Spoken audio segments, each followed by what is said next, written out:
Welcome to the Revitalize My Church podcast, created to help churches navigate change and reorient to a new and healthy future. Here's the host of the show, Bart Blair. This is episode 48 of the Revitalize My Church podcast. My name is Bart Blair. Welcome to the show. This is the 48th edition that we have produced over the course of the last 2 years.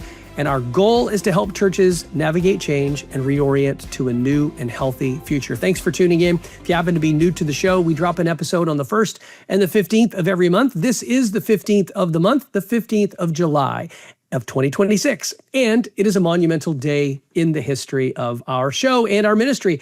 Today, on July 15th, 2026, a new book that Nathan Bryant and I have co-written together, I guess you'd say we co-authored, called The 5 Big Rocks of Church Revitalization, is now available. Available on Amazon today, probably some other outlets in the upcoming weeks and months, but want to let you know that that is available. And today's episode is one that, well, I'll be honest with you, it's going to be a little bit different. Maybe you'll find it interesting, maybe not. I thought it was kind of interesting.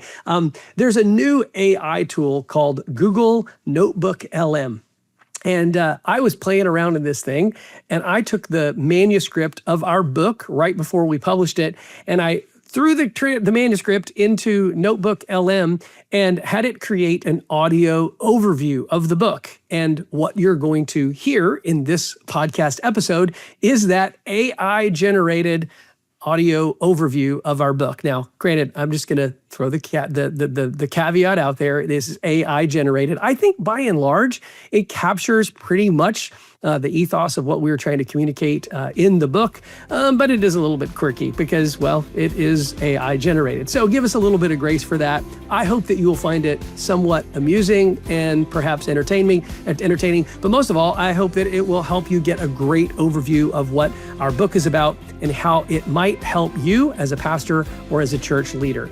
So I'll be back at the end of the little AI overview that you're about to listen to. And again, thanks for tuning in to the show. There's a very specific, a quiet kind of heartbreak in walking into a church sanctuary that was clearly built for, maybe 500 people. Oh, yeah, for sure. And then you just find 40 or 50 scattered across the back pews. And I think the most startling part isn't even the empty seats. Right. They've just gotten used to it. Exactly. It's the realization that the congregation has somehow normalized the silence. I mean, they haven't seen a baptism in a decade. The nursery is basically doubling as a storage closet. Yeah, full of old VBS supplies. Right. And yet week after week, they just keep going through the motions. They're in this deep terminal decline, and the institutional inertia is so strong they don't even realize the doors are closing. It is, unfortunately, a very pervasive phenomenon. Countless congregations are, functionally stuck on life support. Yeah. And the diagnostic landscape for why this happens is incredibly murky. You can't just run a quick audit and pinpoint, a single mechanical failure. Because it's not a machine. Exactly. You're dealing with generations of human emotion, deep-seated traditions, and just massive spiritual fatigue. It really requires a fundamental systemic overhaul from the ground up. Which is exactly why we are doing this custom-tailored deep dive for you today. Yeah. We're pulling apart a framework from the book, The 5 Big Rocks of Church Revitalization. By Bart Blair and Nathan Bryant. Yes, from Assist Church Expansion. So our mission today is to thoroughly examine their biblical blueprint for, breathing actual life back into a declining church. And the stakes really could not be higher for these communities. But what makes this text so compelling is its refusal to just accept that decline is inevitable. Right.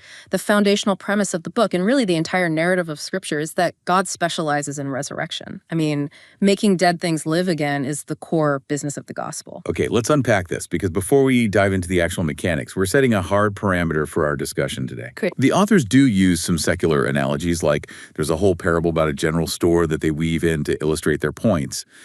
But we are bypassing all of that today. Okay, skipping the business stuff. Right.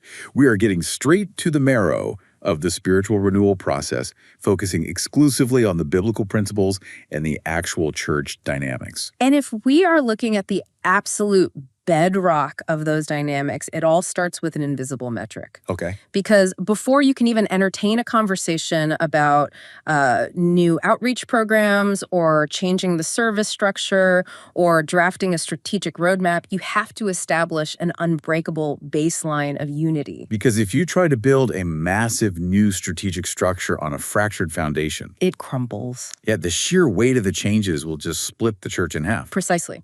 Brilliant strategy routinely collapses under the weight of internal division. But the authors are very careful to define how this unity is actually forged. It's not just holding hands and singing. Yeah, right. No, not at all. It is rarely a top-down mandate where a solo pastor simply declares a new direction. And it's almost never a grassroots movement that bubbles up from the pews without leadership buy-in. So it has to be both. It requires a collision of the two, starting at the very top. So the primary leaders have to get their own house in order first. Exactly. The elders, the deacons, the core staff, they have to lock themselves in a room and really just bleed out their fears. Wow. Yeah, they have to wrestle with incredibly uncomfortable questions about their own complicity in the decline. The text cites Amos 3:3 here. Can two walk together unless they are agreed? Right. They have to achieve a shared calling before they ever step up to a microphone to cast vision to the congregation. And once that leadership core stops fighting each other and aligns, the text introduces this fascinating concept of the remnant. The remnant, yes. It's this small, fiercely loyal core of people still sitting in the pews. These are the folks who remember the church at its absolute peak, like 20 years ago. Yeah, the glory days. Right. And they're the ones who stubbornly refuse to let the lights go out during the leanest years. They hold the institutional memory, and they have the most to lose, which paradoxically makes them the most powerful advocates for revitalization. If you can get them on board. Exactly, provided leadership can successfully mobilize them. But the mechanism of that mobilization is so tricky. I was thinking about it like trying to thaw out frozen water pipes in an old house. Okay, I like this. If you take a blowtorch to a frozen pipe, meaning if leadership blasts the congregation with intense heat and tries to force sweeping cultural changes overnight, the thermal shock causes the pipe to burst. You get a flood. You get a massive flood of conflict, yeah. Thawing pipes requires slow, ambient, steady warmth. That analogy maps perfectly onto the warnings in the text. I mean, the single most common fatal error leaders make in a turnaround is outrunning their congregation. Moving too fast. Yeah, you have to generate small, tangible wins to gradually warm that remnant up to the reality that change is actually safe. But let me push back on the reality of that remnant for a second. Okay, go for it. What if that core group is just utterly exhausted? I mean, what if they've sat through 3 previous pastoral regimes that all promised a glorious turnaround and all 3 failed? Yeah, that happens a lot. How do you thaw out a congregation that has weaponized its cynicism as a defense mechanism? What's fascinating here is how the authors address that exact deep-seated fatigue. The antidote they prescribe for institutional cynicism isn't like a flashy or vision statement. What is it then? It is relentless over-communication and brutal transparency. You just keep telling them the plan over and over. You over-communicate the reality. You tell the story of where the church has been, where it currently is, and where it is headed. And you do not stop until the congregation can literally recite it back to you. Wow, okay. And crucially, when you hit a wall or a strategy fails, you share that failure openly. A cynical congregation can handle bad news. They're used to bad news. Exactly. What they absolutely will not tolerate is being managed or kept in the dark. Transparency rebuilds that shattered trust. The authors anchor this in Psalm 133, which describes unity as this precious oil running down Aaron's beard. Which is a messy image. It's very messy. It's a slow-moving, covering presence that relies on patient, continuous prayer to re-energize a tired people. So you've got the grueling work, the leadership is aligned, the remnant is starting to thaw out and trust again. You have a solid slab of concrete to build on. Right. But concrete doesn't move. You need a motor. You need someone to actually chart the course into the unknown. You need a visionary leader, because a unified congregation without a clear, decisive voice at the helm will simply enjoy their newfound peace while drifting comfortably into obscurity. They'll just be happy together while the ship sinks. Exactly. The authors don't just ask for a generic CEO type, though. They build a highly specific biblical profile for this role, pointing straight to Psalm 78's description of King David. Yes. Heart in hand. Yes. The text says David shepherded the people with an upright heart and guided them with his skillful hand. It's a dual mandate. Right. The upright heart represents deep character, spiritual maturity, and the right motivation. Yeah. Loving the people rather than using them to build some personal empire. Which we see too often. Oh, way too often. But then the skillful hand represents high-level competency, strategic thinking, and execution. A revitalization leader cannot survive with just one or the other. They need both. And based on Ephesians 4, their primary function isn't to be a superhero doing all the ministry themselves. It's to equip the saints to do the work. Here's where it gets really interesting to me, because there is a massive tension in that dual mandate. How so? Well, if a leader genuinely possesses an upright heart, if their fundamental wiring is pastoral care, comforting the sick, and loving their flock, doesn't that inherently war against the skillful hand required to ruthlessly dismantle beloved but broken church cultures? It's a tough balance. How does a leader avoid becoming a bulldozer under the guise of strategy? It is a brutal tension to navigate, but the text frames true servant leadership through the lens of figures like Moses leading Israel out of Egypt or Nehemiah returning to rebuild the walls of Jerusalem. Okay. Biblical servant leadership is never about preserving the leader's comfort or just keeping the status quo happy. So pastoral care doesn't mean keeping people comfortable in captivity. Exactly the opposite. It is a profound, almost aggressive love for the church that compels the leader to force people out of their comfort zones because they know survival depends on it. Wow. The text warns that a visionary leader in a turnaround must develop an incredibly thick skin. Every strategic move will be criticized. Oh, for sure. Motives will be questioned by the very people the leader is trying to save. Some people will get angry and leave. But the mandate is to be a steward of God's church, not the manager of a country club. Leaders have to make the agonizing calls. A thick skin, a strategic mind, and a pastoral heart. That is a heavy crown to wear, which is why I think it's a profound relief that the framework explicitly forbids the visionary leader from drafting the blueprints alone. Yes, they can't do it in a vacuum. Right. To turn that vision into a tangible reality, they have to assemble a highly specialized crew of architects. Proverbs 15:2 states it plainly, "Without counsel plans fail, but with many advisors they succeed." The visionary cannot operate in an echo chamber. They need to construct what the authors call a vision team. And to clarify for you listening, the text is adamant that this vision team is completely distinct from the permanent governing board. Yes, very important distinction. It is not the standing committee of elders or deacons. It is a temporary elite strike force of 5 to 8 people, handpicked by the visionary leader for their specific giftings, and their sole mandate is to formulate strategic recommendations. They are brought in for a season to do heavy intellectual and spiritual lifting, and the framework identifies 6 distinct archetypes or roles that must be in that room to prevent blind spots. Okay, so who do we have? Well, you obviously have the visionary leader driving the bus, but you also need an administrator, someone who thrives on structure and can, translate lofty ideas into actionable spreadsheets. The person who actually gets things done. Right. You need a shepherd, someone with a deep pastoral sensitivity who constantly asks, hey, how is this massive change going to affect the 85-year-old widow in the 3rd row? Vital question. Then you need a gatherer, the charismatic glue who can rally the broader congregation, and a spiritually gifted teacher to ensure that the entire process remains strictly tethered to biblical truth. And what was the last one? The final archetype is the translator. Now, this role caught my attention immediately, because a traditional church mindset assumes everyone speaks the same language.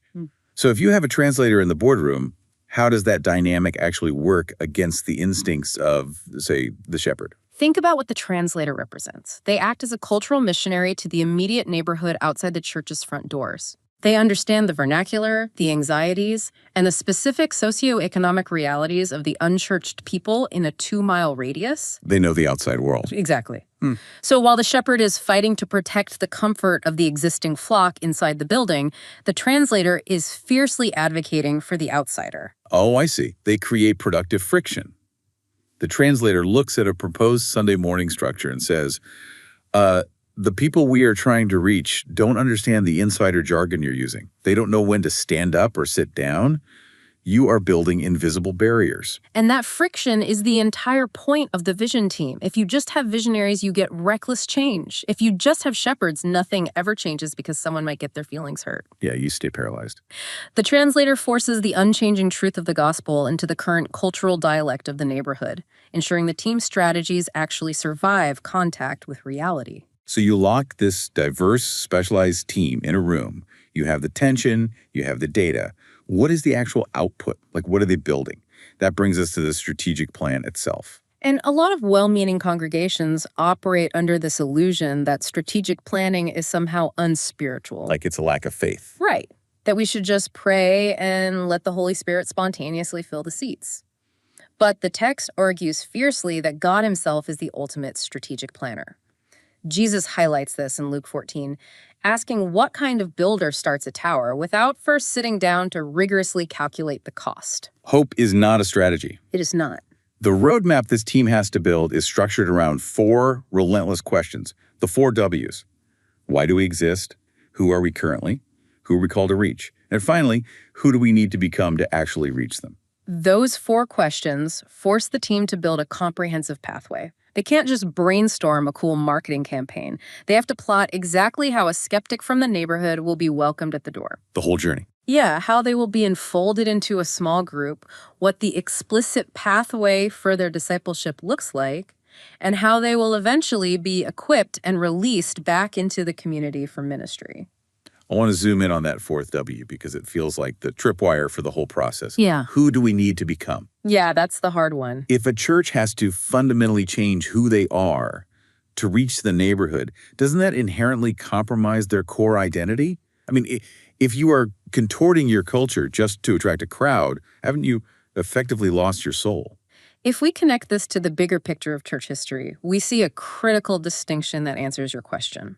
The authors issue a severe warning against altering anything theological. Okay. The gospel message, the authority of Scripture, the orthodox doctrines, those are fixed points. They do not bend to cultural whims. But the packaging bends. Yes. The tragedy of a dying church is that it almost always confuses its theology with its traditions. Yeah. The hard work of the vision team isn't figuring out how to dilute the gospel to make it palatable. Right. The agonizing work is holding up a mirror and asking, how much of what we are fiercely defending as biblical is actually just the cultural aesthetic of 1985? Ouch.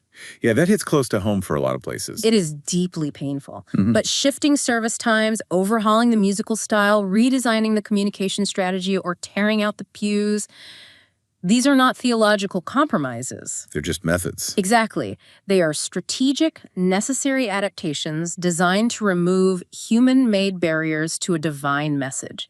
You change the methods so the message can actually be heard. So the team survives the boardroom, they navigate the friction, they separate the sacred theology from the outdated traditions, and they finalize a God-honoring plan. Check. The foundation is set, the engine is running, the roadmap is drawn. Now you actually have to pull the trigger. And this is where the framework shatters the most pervasive misconception in church revitalization. When people hear the word launch, they immediately picture a grand opening Sunday. Balloons, a banner over the door. Right, a massive marketing push, a packed house, and then Monday morning, hey, you're a revitalized church. The text argues that the launch is absolutely not a Sunday. It is a season. A sustained burn. A concentrated, high-intensity season lasting anywhere from 6 to 12 months. And the biblical precedents the authors use are profound here. Like what? Look at the tabernacle in Exodus. God provided the blueprint. But before his glory filled the space, there was an excruciatingly long season of gathering materials, mobilizing skilled laborers, and meticulous construction. A lot of sweat equity. Tons. The culmination of the launch was built on months of unseen preparation. The text also points to the early church in Acts.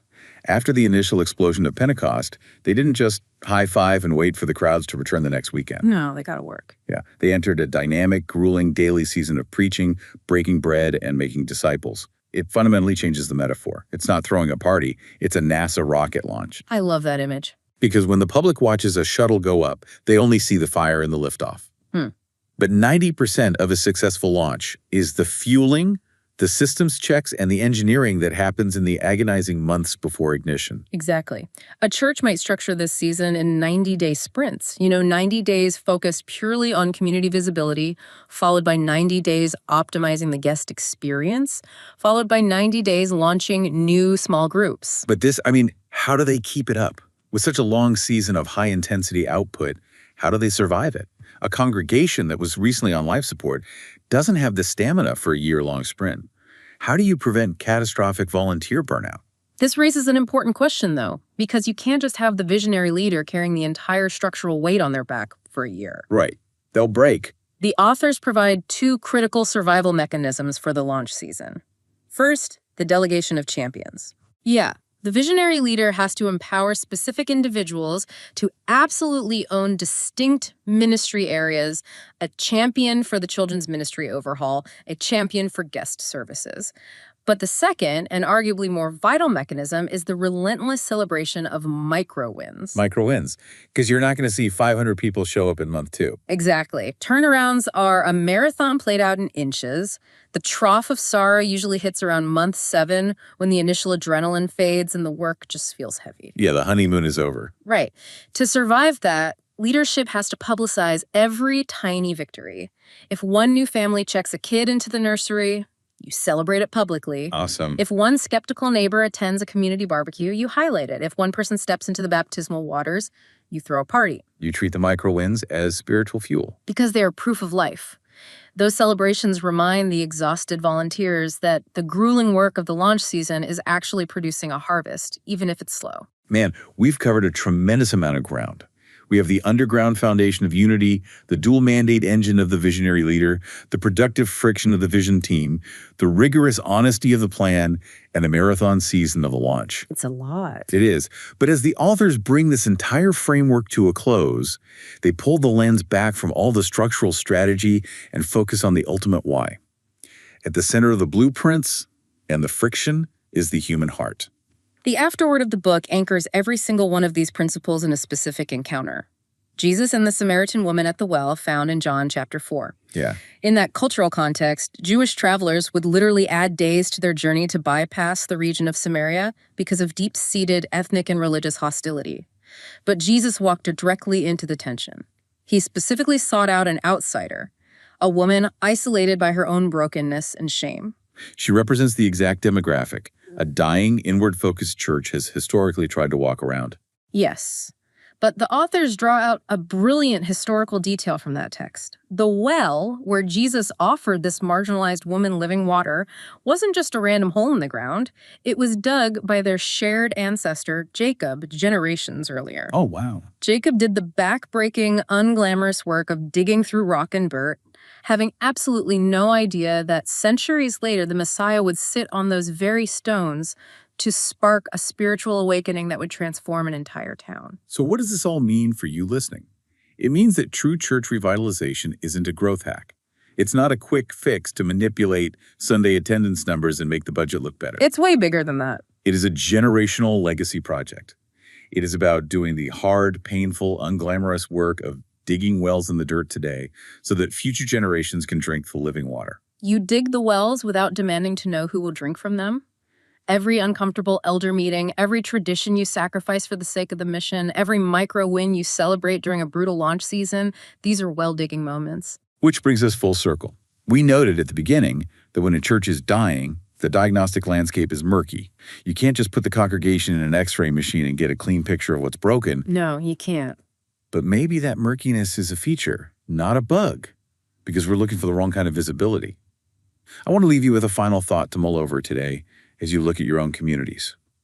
If God specializes in bringing dead things back to life, and the grueling, thick-skinned work of revitalization is really about digging a well for a generation that hasn't even been born yet, what if the absolute deepest, most profound impact of your life's work is a harvest you won't even be around to see? You can't X-ray the future, but you can start digging. Well, I don't know about you, I thought it was semi-entertaining and hopefully helpful for you. Again, we want to remind you that we drop an episode of this podcast on the 1st and the 15th of every month. So if you haven't yet subscribed wherever you listen to your favorite podcasts, make sure that you do that so that you don't miss any future episodes. Hey, and if you have any feedback about this little AI overview, whether you thought it was good, bad, creepy, or otherwise, feel free to leave a comment. You won't hurt my feelings. I know it is what it is. I just wanted to take a unique opportunity to let everyone know that this book, The 5 Big Rocks of Church Revitalization, is now available. I hope that you will go and pick up a copy. Maybe you need a few copies to share with your leadership team. And if you do happen to read the book and you find it to be helpful, please leave a review of the book on Amazon. That'll help more people find it. Thanks again for tuning in. We'll see you next time.